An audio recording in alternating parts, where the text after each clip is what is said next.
혹시 쪼록이라는 말을 들어보신 적 있나요? 지금은 헌혈이 당연하지만 과거에는 돈을 받고 혈액을 팔기도 했습니다. 그때 진공 처리된 멸균 유리병에다가 혈액을 받았었는데요.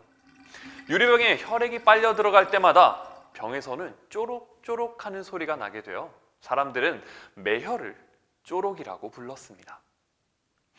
우리나라는 한국전쟁 당시 부상자 치료를 위해 많은 혈액이 필요했습니다. 하지만 우리에게는 혈액을 채혈하고 관리하는 시설이 존재하지 않았기 때문에 혈액의 대부분을 미국에서 들여오게 되죠.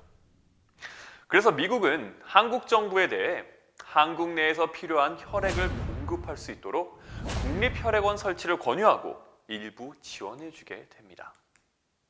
이로써 대한민국에도 국립혈액원이 생기게 된 것이죠.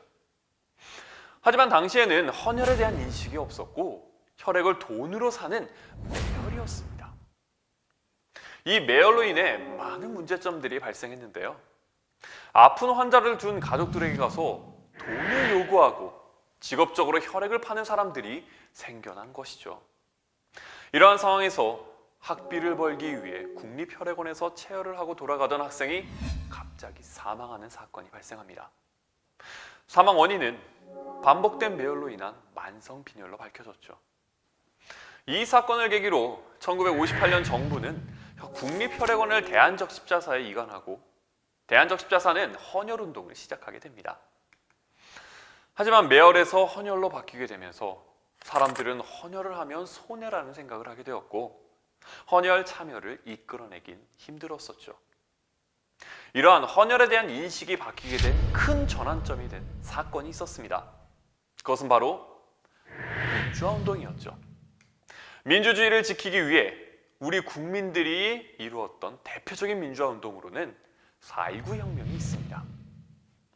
4.19 혁명은 1960년 3월 15일 치러진 부정선거로부터 촉발되었습니다.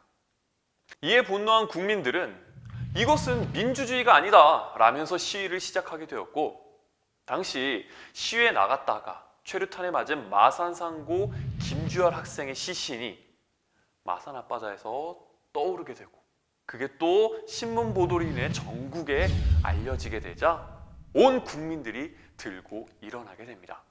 남녀노소 가릴 것 없이 민주주의를 부르짖으며 일어난 이 사건, 이것이 바로 4.19 혁명입니다. 민주주의를 쟁취하기 위한 싸움이었지만 안타깝게도 4.19 혁명에서 많은 사상자들이 발생하게 됩니다. 이때 부상당한 시민과 학생들을 위해 많은 사람들이 자진해서 헌혈에 나섰고 매혈이 당시되던 사회 분위기 속에서 혈액은 생명을 위해 나누어야 한다는 인식이 자리 잡히게 됩니다. 그렇게 지금 우리가 알고 있는 헌혈운동이 시작되게 된 것이죠. 또한 대한적십자사는 적십자병원을 통해 수시로 실려오는 부상자들의 응급처치와 치료를 하게 됩니다. 이 부상자들은 시민과 학생, 경찰까지 다양했습니다. 적십자병원의 의료진과 봉사원들은 적십자의 인도주의 원칙에 따라 부상당한 사람이 누구든지 간에 모든 부상자 치료에 힘썼습니다. 대한적십자사가 중립적이고 독립적인 상태에서 의료 지원 업무를 수행했던 것이죠.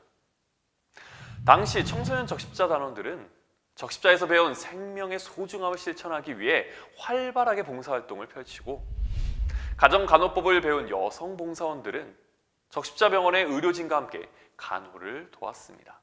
4.19 혁명은 학생과 시민이 중심이 되어 민주주의를 위해 노력했던 사건이기도 하지만 국민 모두가 인도주의 활동에 도움을 줌으로써 대한적십자사가 더 발전해 나아갈 수 있었던 사건이었죠. 자, 이렇게 한국전쟁으로 인해 시작된 혈액사업, 매혈을 거쳐 오늘날의 헌혈운동으로 자리 잡게 됩니다. 이 헌혈운동은 1990년대에 들어서 성수대교와 상풍백화점 붕괴 사고와 같은 너무나도 가슴 아팠던 사회재난을 겪게 되면서 개인을 넘어 기업이나 단체들이 헌혈운동에 지속적으로 참여하게 되었습니다. 한국전쟁으로 인해 시작된 혈액원, 그리고 헌혈운동으로의 발전까지 살펴보았는데요. 한국전쟁이 남긴 또 하나의 상처가 있습니다.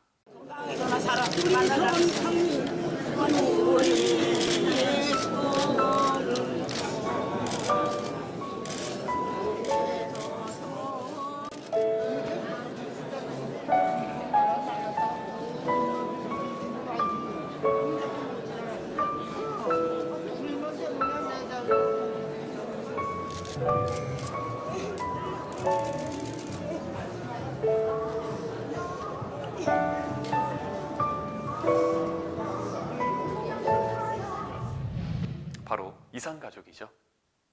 1970년 8월 15일 광복절 기념식에서 박정희 대통령 경축사를 통해 평화통일 구상선언을 발표하게 됩니다.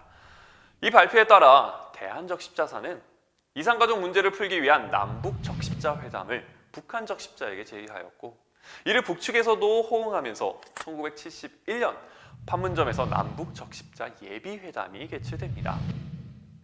남북 분단 이후 처음으로 남북한 대표들이 한자리에 마주 앉게 되는 매우 역사적인 만남이 이루어지게 된 것이죠. 이후 판문점에서는 상설연락사무소가 생겼고 남북 직통전화도 개설되었습니다. 적십자사의 이러한 노력이 결실을 맺어 양측 정부는 마침내 1972년 7월 4일 서울과 평양에서 자주, 평화, 민족적 대단결의 통일 3대 원칙을 담은 남북 공동성명을 발표하게 됩니다. 이는 남과 북의 통일을 위한 최초의 합의이자 평화 통일 원칙을 합의한 점에서 굉장히 의미 있는 사건이었습니다. 이와 때를 같이하여 대한적십자사는 남과 북에서 가족을 찾게 될 경우를 대비해 KBS와 협조하여 남쪽에서만이라도 먼저 이산가족을 찾아주는 사업을 벌입니다. 하지만 이렇게 좋았던 남북관계도 1976년 8월에 발생한 판문점 도끼 만행 사건으로 인해 순식간에 얼어붙고 한반도는 일촉즉발의 긴장감이 치달았습니다. 이때 이후로 단절된 남북 간의 대화가 다시 시작하게 된 사건이 있었는데요. 1984년 9월 우리나라에서는 유례없는 폭우로 인해 서울, 경기, 충청 지역에 큰 수재가 발생했습니다. 나흘 동안 계속된 집중호우에 서울, 경기 지역에서만 9만 3천여 명의 이재민이 발생한 최악의 홍수였죠. 그런데 이때 뜻밖에도 북한 적십자사에서 연락이 왔습니다. 남한 지역의 수재민에게 구호 물자를 전달하고자 하니 대한적십자가 협조해 주시길 바랍니다 라고 요청해 온 것이었죠. 수해에 따른 구호와 복구 작업은 국민들의 단합으로 단기간 내에 마무리되었지만 대한적십자사는 남과 북의 대화의 물꼬를 트기 위해 북한 적십자사의 제의를 수락하게 됩니다.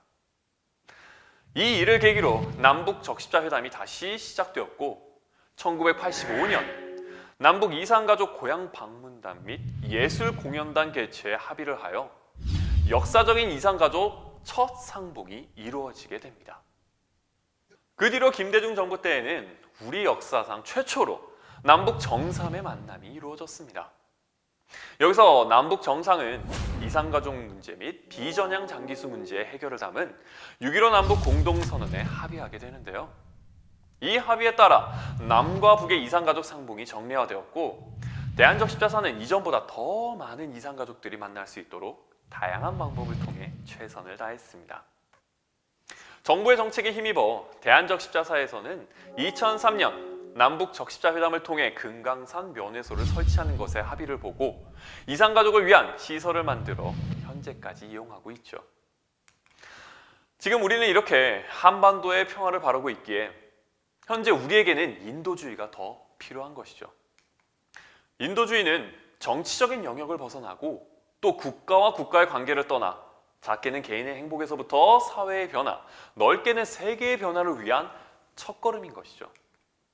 다름을 인정하는 것, 조금씩 만남과 합의를 이루어가면서 더 평화로운 한반도를 위해 우리 모두가 노력했으면 좋겠습니다. 우리는 지금까지 개항기부터 현재까지의 역사적 사실을 통해 시대에 따른 인도주의의 모습과 그 속에서 적십자사의 활동을 살펴보았습니다. 우리는 역사를 배우면서 지금 우리가 누리고 있는 너무나도 당연한 것들이 과거에는 수많은 사람들의 노력과 희생이 있었기 때문에 가능하다는 것을 알게 되었습니다. 인도주의를 배운다는 것, 이것 또한 같습니다. 전쟁이란 끔찍한 상황에서 차별 없이 모든 생명을 구하기 위해 시작되었던 적십자의 인도주의 활동이 전 세계의 사람들을 감동시켰고, 적십자를 통해 전 세계 사람들이 인도주의 활동에 참여해 주었기 때문에 지금까지 인도주의가 이어질 수 있었던 것이죠. 이것은 자유와 독립, 자주, 평등, 인권, 공평에 따라 평화를 증진시키려는 인도주의가 단순히 전쟁이 없는 상태만을 말하는 것은 아니죠. 이렇게 전 세계와 대한민국은 인도주의와 함께 성장해 나갔습니다. 하지만 이것은 모든 국민들이 한 마음으로 뭉쳤을 때 가능했고, 대한적십자사 또한 국민들이 한 마음으로 적십자와 함께 했을 때 가장 발전할 수 있었죠. 자, 그럼 지금까지는 우리가 과거의 이야기를 살펴봤었는데요. 그러면 우리는 다음 세대를 위해 할 수 있는 인도주의, 과연 어떤 것이 있을까요? 우리 모두 함께 만들어가고 있는 인도주의를 다음 세대에서는 과연 또 어떻게 평가하게 될까요? 그 역사의 순간에 함께하고 싶지 않습니까? 그렇다면 여러분들은 지금 어떤 인도주의를 할 수 있나요?